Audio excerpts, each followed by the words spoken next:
Hey, salut Mario, bienvenue à cette entrevue. Donc, l'idée, j'aimerais ça que tu te présentes à notre audience. Mario qui est téléphoniste, qui travaille avec des coursiers, qui travaille avec nous. Donc, Mario, pour débuter, présente-toi. Dites-nous c'est quoi tu fais dans la vie, puis ça va pouvoir débuter la conversation en fait.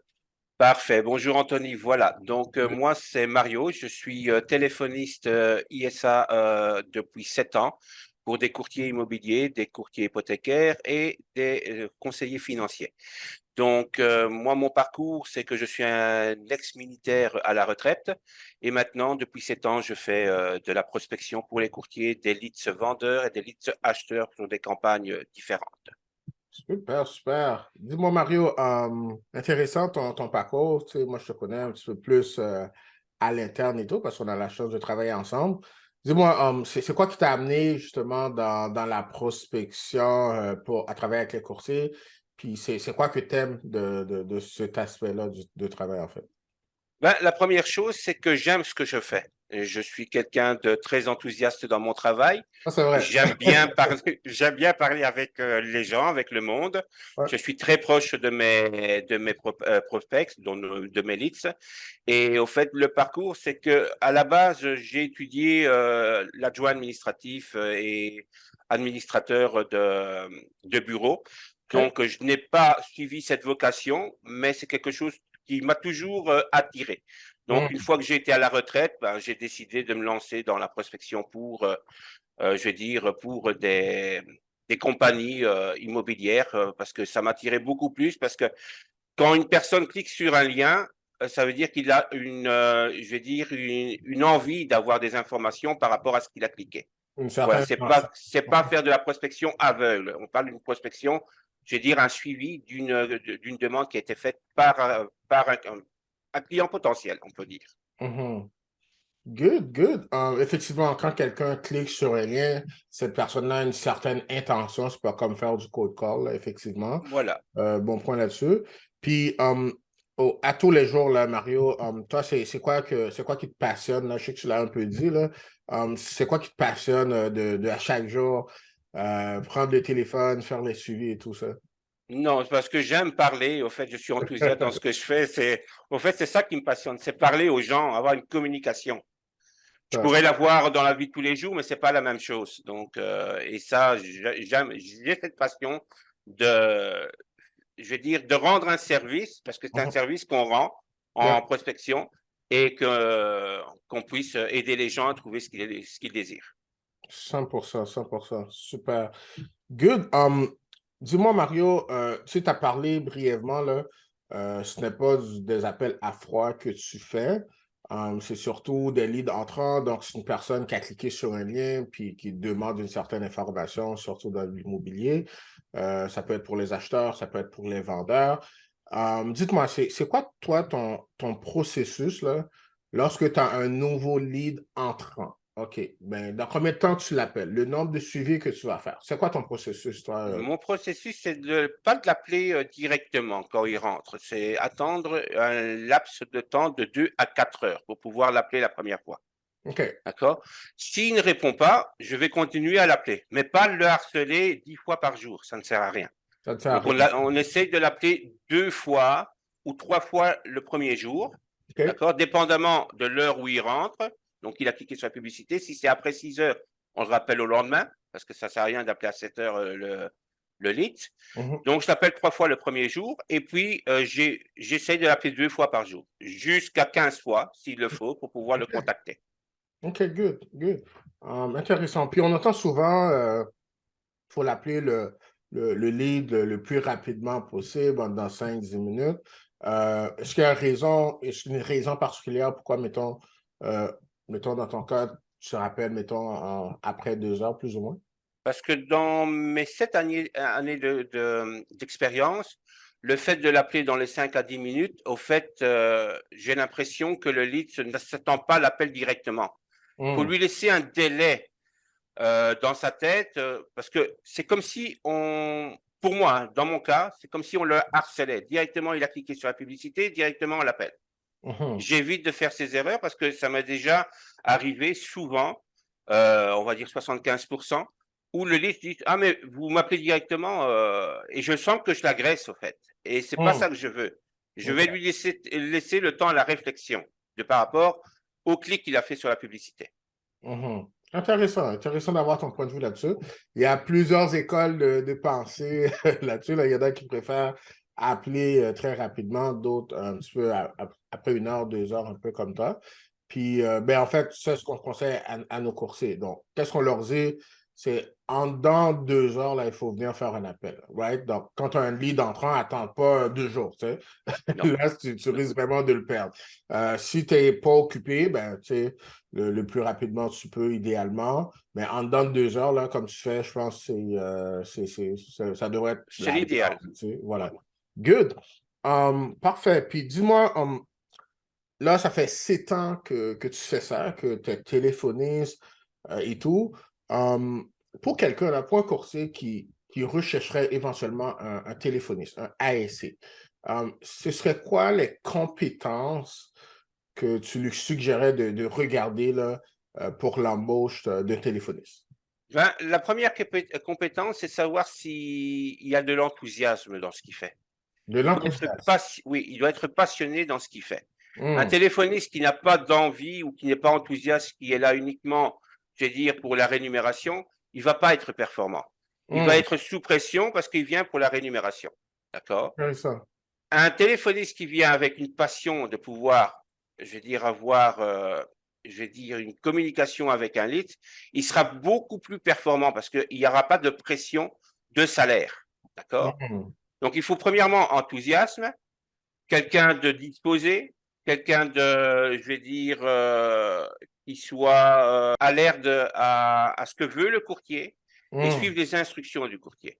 intéressant. Voilà. Après, l'expérience n'est pas vraiment, je vais dire, indispensable. J'ai connu des téléphonistes que j'ai formés parce que je suis formateur aussi de Ouais. différents téléphonistes, superviseurs. Et j'ai eu des téléphonistes qui n'étaient, enfin, qui n'avaient aucune notion du métier, mais au bout d'1 mois, étaient déjà performants. Pourquoi? Parce qu'ils ont l'enthousiasme. Hmm. L'enthousiasme, effectivement, c'est très important. Souvent, les gens ils pensent justement il faut avoir quelqu'un full expérience. Dans mon approche aussi, c'est ça que j'ai vu. C'est pas nécessairement quelqu'un que ça fait, mettons, 3, 4, 5 ans qui fait ça. C'est vraiment, c'est quel apport, tu sais, que cette personne-là va apporter pour toi et ta business. Tout à Puis, fait. c'est quoi l'enthousiasme, justement? Est-ce que c'est quelqu'un qui est patient?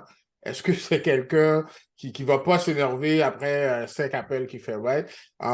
Il faut aller dénoter justement dans le processus d'entrevue Tout à ben, fait. à qui on a affaire.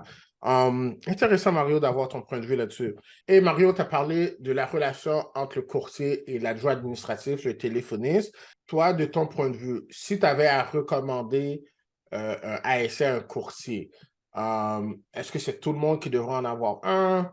Quel type de coursier là, que tu penses, selon ton expérience, là, qui devrait aborder l'approche ou l'embauche d'un téléphoniste, là? Oui, tout à fait. Un courtier devrait embaucher un téléphoniste dans la perspective où un téléphoniste, c'est 20 heures à 30 heures de travail de téléprospection tous les mois. Donc, c'est-à-dire que pendant ces 20 heures et 30 heures, le courtier pourrait éventuellement, enfin, va faire des visites de propriété, que ce soit pour des leads vendeurs ou acheteurs. Donc, Mhm. c'est très important de ne pas perdre, je vais dire, du temps en faisant de la prospection. Surtout que beaucoup de propex demandent, quand on les appelle le matin, de les rappeler le soir, etc., etc. Mais le Mhm. courtier aussi a droit à avoir une vie de famille, comme le téléphoniste. Mais le téléphoniste, c'est son job. C'est son D'accord? job. Dans le fond, il y a une partie délégation où ce que toi, Oui, tout à ta fait. job, c'est de venir faire les appels et faire le Parce, suivi, voilà. et le coursier, il joue un autre rôle. Je pourrais dire. Voilà. Pourquoi je vais te le dire. Quelquefois, j'ai des leads qui me demandent de les rappeler après 8 heures parce qu'ils travaillent. C'est Mhm. compréhensible. Et moi, Intéressant. je les appelle à 8 heures. Donc, ce n'est pas le courtier qui devrait appeler le leads à 8 heures. Surtout si c'est un leads vendeur. Donc, il y a un intérêt de vendre une propriété. C'est ça. Tu ne veux pas nécessairement manquer cet appel-là, par exemple. Justement. Intéressant. De mon expérience aussi à bâtir des équipes de vente et aussi à embaucher des AIC, c'est ce que je vois aussi. Lorsque un prospect, par exemple, te demande de l'appeler, puis cette personne-là demande un certain intérêt, right? Dans mon expérience, je vois la business, là, justement, tu as une partie de téléphoniste qui va jouer un certain rôle, puis toi, en tant que closer, ben, tu te focuses justement à rencontrer les clients parce que c'est cette activité-là qui va être le plus bénéfique et le plus rentable pour toi. Donc, bon point Mario, là-dessus. Ça se voit que tu as effectivement l'expérience là, dans ce domaine-là. Good. Puis, est-ce qu'il y aurait un autre point que tu rajouterais par rapport à ça pour l'embauche d'un éventuel téléphoniste, par exemple? Non, je ne vois pas de point supplémentaire. Je crois que c'est que le courtier doit comprendre que les 20 à 30 heures qu'il va consacrer dans la téléprospection, ben, il pourrait l'utiliser à faire d'autres choses beaucoup plus bénéfiques pour son business. Intéressant, intéressant. Good. Bon point, Mario. Puis, on va parler spécifiquement pour le Québec. On sait, tu sais, par exemple, dans certaines régions comme Montréal, si c'est plus multiculturel, dans d'autres régions du Québec, c'est plus, c'est les gens de différentes... Ben, en fait, je vais juste reprendre ça. On sait qu'au Québec, on a une particulier, c'est la langue, right? C'est le québécois, le français québécois, si on veut. Toi, selon ton expérience à travailler au Québec, un des critères, par exemple, à Collab Digital, lorsqu'on veut embaucher un téléphoniste, c'est la langue. Est-ce que cette personne-là parle bien français? Est-ce que cette personne articule bien? Toi, à travailler avec des Québécois, quelle importance que soit la langue, en fait, a en tant que téléphoniste?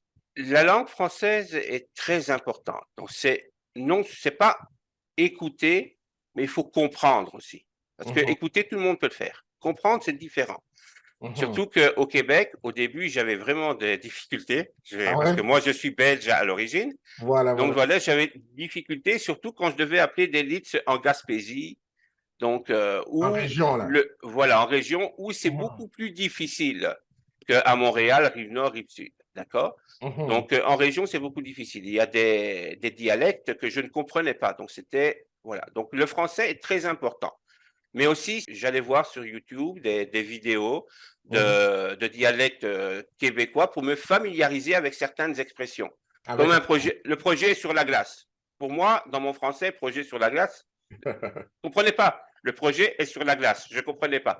Donc, j'ai dû apprendre tout ça.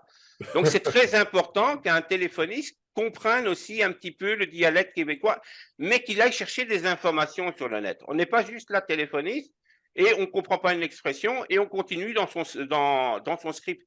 Ça n'a pas d'intérêt. Si on n'a pas compris quelque chose, on va le chercher en tant que téléphoniste. Donc, ça, c'est Voilà. très important. 100%, je suis tellement d'accord que tu l'abordes. Puis dans nos formations à Collab Justin, justement, on a toute une section sur la culture québécoise parce que les gens, quand tu les appelles, ils vont parler de hockey. Tu sais, j'ai une game de hockey à J'ai une soir. game de hockey. Ouais, mais ça, je sais.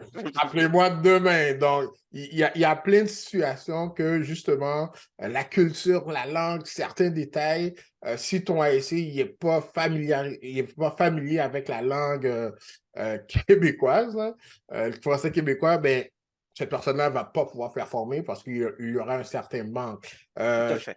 Tout à fait. Ah, tu vois, même un Belge, il peut avoir de la difficulté. Tout à fait. Mais c'est très important de comprendre le français et pas seulement écouter et suivre dans son script parce que il faut comprendre ce que le lead se dit. Ça, c'est très important.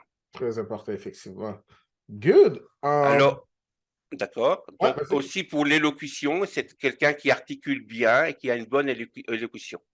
Élocution. Intéressant, intéressant. Toi qui as aussi formé des téléphonistes, c'est quoi ton processus, Mario, là, pour aller déceler ça? Quelqu'un qui articule bien, quelqu'un qui parle bien. Est-ce que tu fais plusieurs entrevues? C'est quoi ton processus là-dessus? Oui, il y a plusieurs entrevues. La première entrevue, c'est de justement, la première entrevue, c'est sur le français, que ce soit oral ou écrit. C'est très important. Mhm. Un adjoint administratif ne peut pas écrire avec des fautes d'orthographe, ça n'a pas de sens, pour moi. 100%. 100%. Moi qui est vraiment focus sur la littérature française, moi, le français, c'était toujours 100% à l'école. Mhm. Voilà, donc pour moi, c'est très important d'avoir une bonne élocution, une bonne compréhension et une bonne orthographe. Donc 100%. ça, c'est le premier critère. Si la personne, je ne vais pas me focaliser spécialement sur l'accent, Mhm. d'accord? on peut avoir un petit accent, pas trop prononcé pour moi, Mhm. d'accord? Mais je vais dire, après, c'est avoir l'articulation, l'élocution et la compréhension de ce que, de ce que Est-ce que le... on fait. Ouais, Mhm. voilà. Intéressant. Good. Je pense que c'est un bon processus, justement, pour l'embauche. Je vais t'expliquer qu'est-ce que nous, on fait à Collab Digital. Dans le fond, c'est un peu similaire à toi. Lorsqu'on veut embaucher un nouveau téléphoniste, on a un processus en 3 entrevues, je pourrais dire. Première entrevue classique, on va regarder la motivation, l'enthousiasme de ce ASC-là. Deux, ben, ça lui permet aussi de parler, right? Pendant cette entrevue-là, on va prendre des notes. Deuxième entrevue, c'est là qu'on va faire les simulations, right? On va lui donner un script, on va voir est-ce que cette personne-là a pas peur du téléphone, hein, comme on dit dans le langage. Est-ce que Ouais. cette personne-là peut aller réserver un rendez-vous? Ben, comment elle deal avec une situation inconfortable? Puis troisième entrevue, c'est encore la classique. Là, on regarde tout ce que la personne a dit au début. Est-ce que ça fait du sens? Ensuite, là, on explique les prochaines étapes jusqu'à l'embauche, quoi. Donc, c'est un peu ça. Puis le processus de formation, je serais curieux de t'entendre là-dessus, Mario.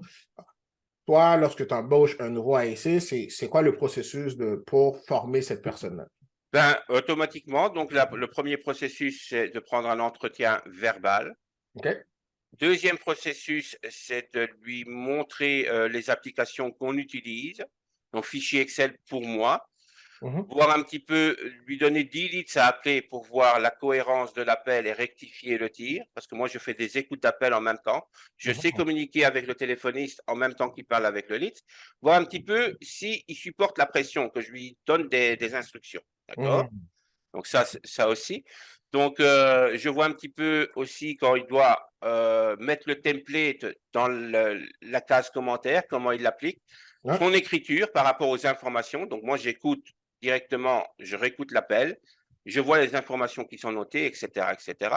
mhm. Après, si tout est correct et que c'est cohérent avec, je veux dire, la première entrevue, à ce moment-là, je l'intègre à ma société. Tu vas de l'avant. Intéressant, intéressant. Good. Je pense qu'on a beaucoup les mêmes processus, Mario, puis on a eu la chance de travailler ensemble. Donc, on utilise presque copier-coller le même processus de formation. Oui, je crois que c'est ce qui Mhm. est le mieux et ce qui est le plus correct.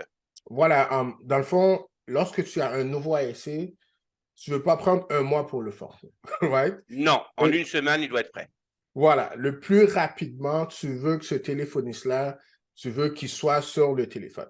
Oui, Pourquoi? Parce que bien souvent, certaines personnes n'ont pas nécessairement l'expérience. Donc, tu vas aller tester, est-ce que c'est quelqu'un qui n'a pas peur du téléphone? Puis le plus rapidement, tu vas pouvoir mettre cette personne-là dans un environnement où il peut prendre les appels, supporter la pression. Est-ce qu'il suit la procédure que toi, tu as mis en place? tout à fait. Ça va être là, tu vas pouvoir prendre la meilleure décision, right?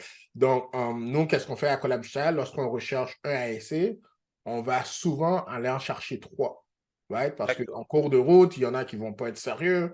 La première semaine, leur chien est malade, la mère est Non, ben ça, on décédée. connaît, hein. Ça, on connaît, right? On connaît. Donc, il y en a une ou deux, bien souvent, qui vont tomber au cours du Qui vont parcours. lâcher, tout à fait. Voilà, donc tu veux te donner des options de ce côté-là.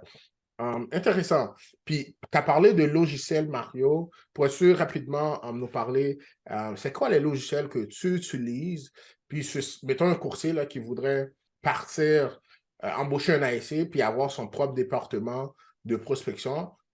C'est quoi les logiciels que toi, tu utilises à tous les jours? Ben, moi, j'utilise deux logiciels. Donc, c'est les fichiers Excel. OK? D'accord? Donc, ça rentre automatiquement par rapport à la campagne publicitaire. Ou ce qui me semble le plus correct, c'est un CRM. Ben, c'est beaucoup plus facile et beaucoup compréhensible. Au début, moi, je suis de l'ancienne école, j'utilisais les fichiers Excel. Non, mais c'est vrai.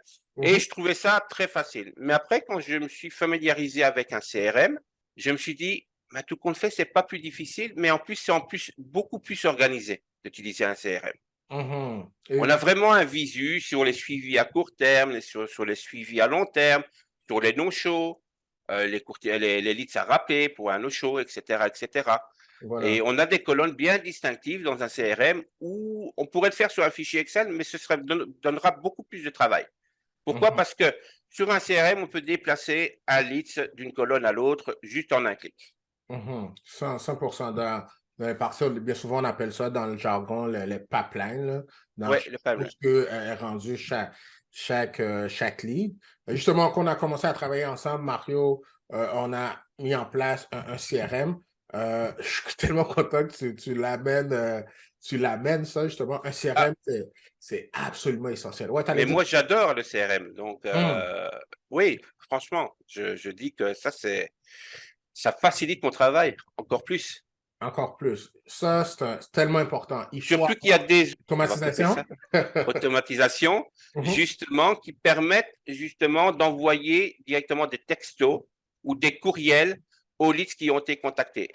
Et au fait, on peut répondre aux textos que le lead s'envoie pour une annulation de rendez-vous ou reporter un rendez-vous, etc., etc. Donc, tout est mis dans le CRM, donc ça facilite le travail. 100%, 100%. Ça, s'il y a un logiciel, il y en a des milliers de CRM là, et de logiciels. S'il y a un logiciel, je pourrais dire à quelqu'un de mettre en place lorsque tu as un centre d'appel, c'est un CRM. Donc, à C'est un Collab CRM. Digital, justement, on a un CRM où ce que c'est vraiment customisé, je pourrais dire Oui, personnalisé pour les besoins des coursiers. Bien sûr, certains leads vont se, se, se concrétiser en transaction rapidement. Ça, si tous les leads étaient comme ça, on n'aurait pas besoin de CRM. L'avantage de CRM, ça va être pour les suivis que tu vas faire, puis les notes que tu peux rajouter. Bien sûr, si tu peux appeler dans ce CRM-là, tu peux envoyer un email, un SMS, c'est un avantage supplémentaire. supplémentaire, tout à Mais fait. voilà, mais ça te permet vraiment d'être structuré dans ta job, puis c'est un must. C'est vraiment un must, je pourrais dire. C'est vraiment obligatoire pour, si tu veux bâtir et être successful avec un centre d'appel, même si c'est à 1 ASC, là, c'est un must. Tout à fait. Good, super. Je vais rajouter d'autres, ici Mario, d'autres logiciels, je crois, qui seraient intéressants pour un coursier. Donc, les logiciels pour bâtir un centre d'appel, même si tu as un ASC, que je trouve important, c'est un logiciel pour la communication. Donc, nous, à Collab Digital, on utilise Slack. Donc, c'est super facile. Donc, tu peux créer plusieurs channels de communication avec ton téléphoniste. Comme ça, tu sais de quel sujet que tu parles. Par exemple, tu peux avoir tes clients par channel. Comme ça, les conversations des clients, ben, pour un client, ça reste toujours dans le même channel. Et comme ça, tu peux remonter dans l'historique de conversation. Ça, c'est premièrement. On a parlé de CRM qui est obligatoire. Puis un logiciel qu'on utilise pour les appels, c'est VanillaSoft. Donc, Mario, plutôt, tu as parlé des écoutes en live que tu peux faire de ASC, de téléphoniste. Donc, cette plateforme-là, VanillaSoft, ça permet de le faire. Il y a plein d'autres fonctionnalités. Et D'accord. c'est les trois, là, je pourrais dire que je recommande. Un CRM, euh, un channel pour la Pour la communication. communication, oui. Voilà. Ça peut être, euh, ça peut être WhatsApp aussi, peu Ça importe. peut être Messenger, peu importe. Voilà. Pourquoi j'aime bien ouais, Slack, c'est parce que tu peux vraiment segmenter Oui, l'information. segmenter les, voilà, pour pas Voilà. passer d'un client à l'autre, À etc., l'autre. etc. Voilà. Ouais, voilà, c'est les trois que je recommande. Intéressant. Donc, je pense qu'on a fait le tour, Mario, de notre entretien ce matin. Est-ce qu'il y Parfait. a un point que tu aimerais rajouter, soit pour un coursier ou encore quelqu'un qui penserait à devenir ASC? Je te laisse le mot de la fin ici. Ben non, moi je crois que j'ai fait tout le tour. Ou encore, je répète, je vais réitérer ce que j'ai dit en amont. Mhm, C'est très important pour un courtier d'avoir quelqu'un qui fait la prospection pour lui. Ça va lui permettre de déléguer les 20 à 30 heures qu'il va faire euh, de prospection pour faire d'autres charges qui lui sont importantes dans sa société, c'est-à-dire les visites avec les clients. C'est très important. mhm, 30 heures pour moi, je considère que 30 heures pour un courtier, c'est 3 000 $ mhm. 30 heures plus ou moins par mois, par là. mois, par mois. On parle bien par mois, on parle pas par semaine. 30 heures pour moi, pour le courtier, c'est 3 000 $. Donc, s'il veut investir dans un ISA ou dans un système de génération de leads, c'est très important qu'il réfléchisse je vais dire, l'apport prix et gain de temps. Ça, c'est très important. Mhm. Alors, pour un ISA, ben, il n'y a rien à dire, c'est juste de l'enthousiasme et que, voilà, il ne faut pas avoir peur de se lancer. C'est en forgeant qu'on devient forgeron. Tout à fait, tout à fait. Voilà. Puis ça, merci Mario, merci pour le mot de la fin. Puis effectivement, quelqu'un un courtier qui pense embaucher un téléphoniste, un ASC, là, comme on appelle, c'est de regarder ton temps à toi versus le combien que tu pourrais dépenser pour un téléphoniste, right? Si tu as un courtier, la moyenne, ton taux horaire devrait se situer entre 50 à 100 dollars par heure. Oui, Maintenant, si tu prends 30 heures dans le mois pour faire cette activité-là, OK, mettons quelqu'un qui fait 100 dollars l'heure, fois 30, ben, tu vois combien ça te donne, right? En termes de dépenses, right? Parce que même si ce temps-là, tu dis, je vais le faire moi-même, mais ça a un coût, right? Maintenant, voir combien que tu pourrais payer un téléphoniste, est-ce que ça fait du sens pour toi? Donc, la décision à la fin de la journée te revient, mais vraiment pense à la délégation. C'est comme ça que tu vas pouvoir progresser rapidement dans ta business et avoir un impact pour aider encore plus de familles, plus de gens dans l'acquisition ou la vente de leur propriété. Et voilà, merci encore Mario pour il le n'y a temps. pas de problème, ça fait un grand plaisir, Anthony. Yep, intéressant. Puis on se reparle très bientôt. Il n'y a pas de problème. Good, merci Mario.